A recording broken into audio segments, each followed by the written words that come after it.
নমস্কার বন্ধুরা, কেমন আছো সবাই? আশা করি সবাই ভালো আছো। আমিও মোটামুটি আছি। আমি মনিকা বর্ধমান জেলা থেকে তোমাদের সামনে নিয়ে চলে এলাম নিত্যদিনের নতুন একটি ব্লগ। আশা করছি আজকের ব্লগটিও তোমাদের ভালো লাগবে। যদি ব্লগটি ভালো লেগে থাকে তাহলে চ্যানেলটি সাবস্ক্রাইব আর একটি লাইক দিয়ে আমার পাশে থেকো। বড়দেরকে আমার প্রণাম ও ছোটদেরকে অনেক অনেক ভালোবাসা জানিয়ে আজকের ব্লগটি শুরু করছি। বড়বাবু আর মোনা অনেকক্ষণ আগে ঘুম থেকে উঠে পড়েছে। আমি একটু দেরি করে শুয়েছিলাম, জানো তো, শরীরটা বেশ ভালো লাগছিল না।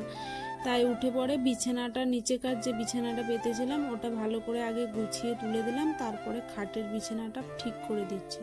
আর মন, জানো তো, কোনোটাই ভালো লাগছে না। কিন্তু বিছানাটা পড়ে থাকলেও তো দেখতে ভালো লাগছে না, ঘরটা অগোছালো লাগছে। আর মা কত দিকে করবে বলো তো, তাই ভাবলাম আমি আস্তে আস্তে করে বিছানাটা বাগিয়ে ঘরটা একটুখানি গুছিয়ে দিই, তাহলে মায়ের অনেকটা হেল্প হবে।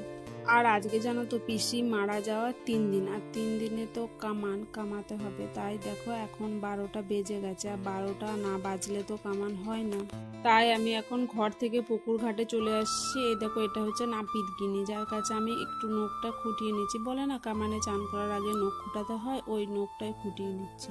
আর এখন তো বর্ষাকাল চলছে, প্রায় দিনই বৃষ্টি হচ্ছে। পুকুরের জলগুলো যেন তো একদম ভরা ভরা। আর পুকুরে তো চান করি না, সেরকম অভ্যাসও নয়, নামতে না ভয়ও লাগছিল। আর আমি যে পুকুরটাতে চান করতে এসেছি ওই পুকুরটাতে কত হাঁস, দেখো। প্রথমে জানো তো এই সিঁড়িগুলোতে হাঁসগুলো বসেছিল, আমি গেলাম দেখে জলেতে নেমে গেল। প্রথমে তো আমার নামতে ভয় লাগছিল, সিঁড়িতে বসে বসে মাথাটা শ্যাম্পু করে এলাম। কিন্তু পুকুরে তো নামতে হবে, কারণ ডুব দিতে হবে, তাই একটু পা বাড়ি বাড়ি প্রথমে নামলাম, তারপরে আস্তে আস্তে নেমে পড়ে ডুবটা দিয়ে দিলাম।